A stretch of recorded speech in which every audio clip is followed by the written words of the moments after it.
All right, good evening, everyone. So I'm going to give you a basic outline of what we know right now. The information that we have is obviously very preliminary and subject to change as this investigation unfolds. I'll talk about the original source of this call, what our investigation has done, what the disposal of what was described as more than 5,000 pounds of firework material, what the resulting damage and injuries were. Chief Terrazas will talk to a greater extent of the injuries that were sustained by our personnel as well as by some innocent civilians in the area, and then the path forward. I want to thank Councilmember Price for being here as well, representing this district and standing tall to ensure that the housing and recovery of this neighborhood is efficient and meets the needs of all the residents here in this district. So, earlier today at about 8:40 in the morning, Newton patrol officers received a radio call of fireworks being stored or kept in a private residence in the 700 block of East 27th Street. Those officers responded and met with residents inside and were granted access into the location. And in the rear of the location, in a patio measuring approximately 20 by 30 feet, they identified a stack of what would be commonly described as commercial-grade fireworks. Those fireworks were stacked in boxes totaling 8 to 10 feet high. It was estimated of 3,000 to 5,000 pounds of that material. That large amount poses an imminent and real danger to the community, and so our Emergency Services Division Bomb Squad personnel responded. And it began a recovery effort of safely removing that material and storing it at an off-site location through our protocols. That ordeal took the entire day and involved more than 3 box trucks and a 53-foot trailer to load that material. That material was then moved from this location and again was stored off-site at a safe location for its eventual destruction. During the course of today, and as they conducted that operation, they came across improvised explosives. Those improvised explosives were described as approximately 40 Coca-Cola can size devices that had fuses, simple fuses on them. In addition to those 40 devices were an additional 200 smaller devices of a similar construction. These improvised devices obviously are even more unstable than these fireworks were and required a further analysis and understanding of what dangers they posed. That investigation, following established protocols, involved x-raying of the material as well as sampling by cutting through use of robotics the material to determine its contents. Following the established protocols, they then transfer that material into a total containment vehicle. Now this is a semi-truck, multi-ton, commercial-grade transport that within it is an iron chamber that is meant to house explosive material that can be safely detonated, and its pressure vented in a manner that renders that material safe. The total charge or group of this improvised explosives was less than 10 pounds, is our investigation to this point. That the rating, is my understanding of that vessel, has a standard rating of 15 pounds of material, with an outer containment shell of 18 pounds. So by this description, by their estimation, this vessel should have been able to safely dispose of that material. In addition, safety protocols established put a 300-foot boundary behind that vessel, as well as an evacuation on both sides of the north and south sides of 27th Street of the residents that were inside. Those locations were door knocked, as well as an extended standoff here on San Pedro to the west curb. At approximately 6:40 tonight, that device, those items were detonated, and you saw the resulting damage and the total catastrophic failure of that containment vehicle. The damage that we saw resulted not only in the physical damage to some houses, breaking largely of glass. We have no structural damage. We have gas and utilities are in place. But what more concerning was the injuries to the civilians and officers that were there. Our total numbers at this point is approximately 17 personnel. 10 of those are first responders, being police and an ATF agent, and the remaining 7 are civilians, community members. The range of injuries with them, I'm thankful and grateful, are non-life-threatening. Chief Terrazas will provide more details on that in regards to the extent of those injuries. Officers in the immediate aftermath of that explosion began going to ensure that there was no other casualties. People were found, though, to come out of residents that were previously believed evacuated or that no one was there. But they then did an extensive search going through the homes of any home that was damaged, any type of window breakage or otherwise, to ensure no one else was inside. And we are satisfied, as we stand here now, that we have no further victims and no one else has been undiscovered. The path going forward. The criminal investigation against a 27-year-old man who was a resident of this location. He has been arrested. His name is Arturo. His last name spelling is C-E-J-A-S. Cejas. Male Hispanic, 27 years of age. I will not go into the details of his statements to us other than to say that we understand that this explosive material was acquired out of state and transported here for the purposes of reselling it to community members and neighbors for use during this 4th of July holiday. He has been charged with 18715A of the Penal Code for possession of a destructive device.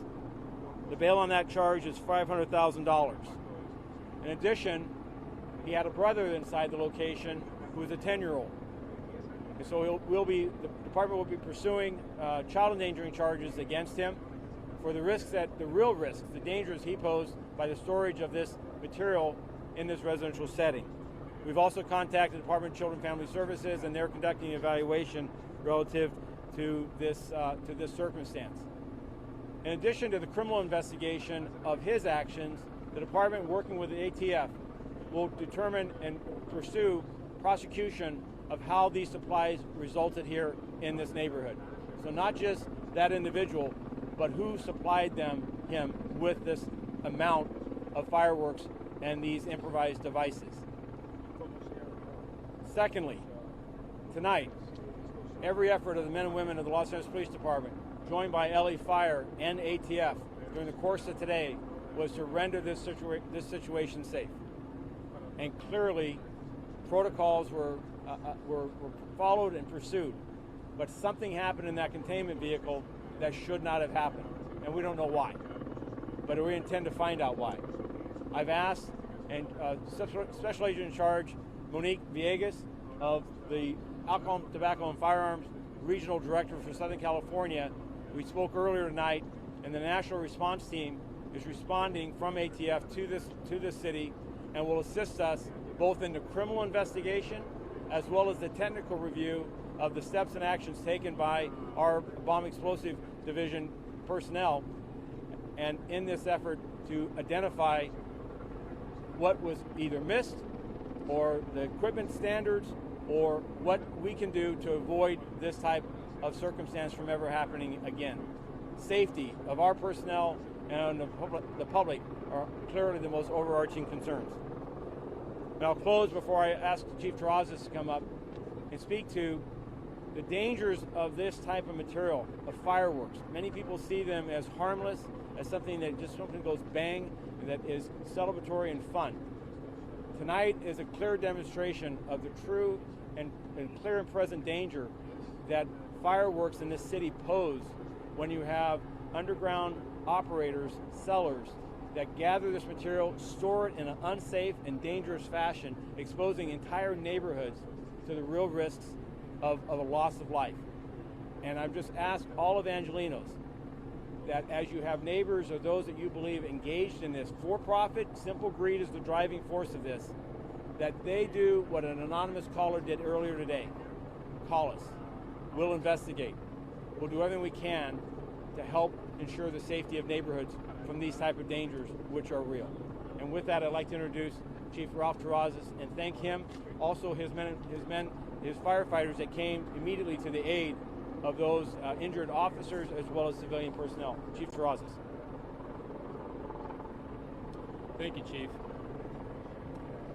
At 18:04 hours, the LAFD was requested by LAPD to respond to 716 East 27th Street to stand by for their operation. We initially dispatched one engine, one rescue ambulance, and one battalion chief. Shortly thereafter, the explosion occurred. Our firefighters on scene immediately started triaging the injured, starting with the LAPD officers, and then later we found some civilians that were previously thought to be out of those houses that we were talking about earlier. We also asked for a large dispatch of additional resources because we recognize this was a significant incident. The type of damage, I walked the scene. The houses are superficial, we think, although we're surveying them now. Cars adjacent, a car adjacent to the container was overturned. Multiple windows broken in the houses as well as the laundromat. There's those types of damage occurred because of that explosion. When that happened, we immediately formed into multiple groups. We had a medical group, a utilities group, a search and rescue group, and a USAR group, an urban search and rescue group. In total, we had 75 firefighters on scene, and we did transport 16 patients. We did assess one patient and did not transport. Of the ones we did transport, we had 6 civilians, 3 with minor injuries and 3 with moderate, 9 LAPD officers, all minor. 1 ATF agent was minor as well. As we speak, the survey I spoke about is being conducted, and our role after this will be to support in a unified command posture the ATF National Response Team as well as LAPD. I also would like to close with a safety message. We're approaching the 4th of July. Every year we see the devastation and destruction it causes. Fireworks are no joke. You have to be careful. We urge all Angelenos to attend a public fireworks show. All fireworks in the city of Los Angeles are illegal. All fireworks in the city of Los Angeles are illegal. So please go to a fireworks show. You can find out where these shows are by going to LAFD.org, or you can call this phone number, 888-654-FIRE. That number is 888-654-FIRE. Thank you.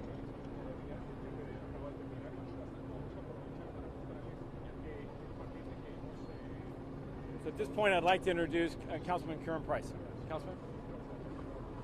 Thank you, Chief. First of all, I'm just so proud that our first responders stepped up to the plate. I want to thank fire department and our police department and our ATF for being on the scene, making it safe for neighbors, families, and kids. This was could have been a real terrible situation, and so we are certainly mindful of those who have been injured. We wish them a speedy recovery, and we know that their health and safety is our paramount importance. We certainly are concerned about those neighbors that have been displaced. We're doing all we can to make sure that they have housing and resources they need to continue on in this very, very difficult time. But the message I think we really want to give is that if you see something, say something. You know, these fireworks were brought to our attention by a neighbor who was concerned and who was proactive and who reported it. We know that illegal and legal fireworks are a real problem, especially during this time of year. We want to make sure that we are safe and sane, and making sure that we do not have fireworks that are going off all times of the day and night, for several days leading up to and even after the holidays. It's just no way to live. We get complaints all the time from neighbors concerned about the fireworks going off, and we're just encouraging folks to spread the word that they're illegal, that they have no place in our society. And if you see something, say something, because it's important that we provide those resources, provide the assistance to those in need. But more importantly, we don't want to have that need. We don't want to have problems like those that have occurred here. But it's something we're prepared for. It's something, as I said, our first responders stepped up to the plate in a magnificent manner. And our focus now is making certain that those who've been displaced receive housing and other services they need so that their lives can find some sense of normalcy. But we have a lot to do in getting the word out. Fireworks are not what we want, especially in our urban areas, in our neighborhoods. The devastation that could have occurred would have been significant. And while we have had some injuries, I think we're lucky that there have been no fatalities. And so I just want to thank our first responders for stepping up to the plate, for being here, keeping our community safe, and making certain that we've got resources we need so that we can all have a peaceful and restful 4th of July weekend. Thank you. Councilmember, thank you. A couple more points I want to do. I do want to update one of the facts I provided, or point of information.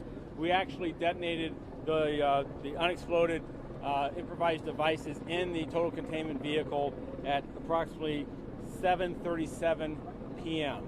So I had earlier stated, I believe it was 18:30 or 18:35, 6:30, 6:35. It's actually 7:37 p.m. Two other matters. This investigation is going to continue into the next more than a few days. The National Response Team is coming here from across the country. Their arrival will be tomorrow and their first work will probably be a walkthrough tomorrow late and into Friday where their work will begin. So therefore, we're currently assessing the size of the perimeter that we'll need to maintain. It is our hope that we'll open up San Pedro and that we'll open up the major streets around us. However, what's critically important is anyone who lives in this area is that should they wake up and with the sunlight coming up, see something in their yard, in the front of their house, on the street that is suspicious or causes them concern, I need them to call us. We have had a debris field, much as we've seen in other explosions, that have been expansive. We have reports that as an example, the cover of this total containment vehicle was found here on Adams Boulevard, which is a substantial distance away. So with that, should someone walk out and find something that is suspicious, causes them concern, if it's an immediate risk to life, call 911. Otherwise, the tip line we have for that is 213-486-7220. I'll repeat that again, 213-486-7220. Any found item, do not touch it, do not move it, simply call us. We'll have someone there 24 hours a day for the next 2 days and longer if needed, and we will dispatch and have investigate personnel on scene to ensure that that item is rendered safe and it's recovered as part of this ongoing investigation. The next point, people have talked about bona fide, appropriate commercial firework displays. For those that are still bent on having illegal fireworks, which is any firework in the city, people who can provide tips and leads regarding such activity to our tip and lead line, which is call LAPD, 877-275-5273. That's 877-275-5273.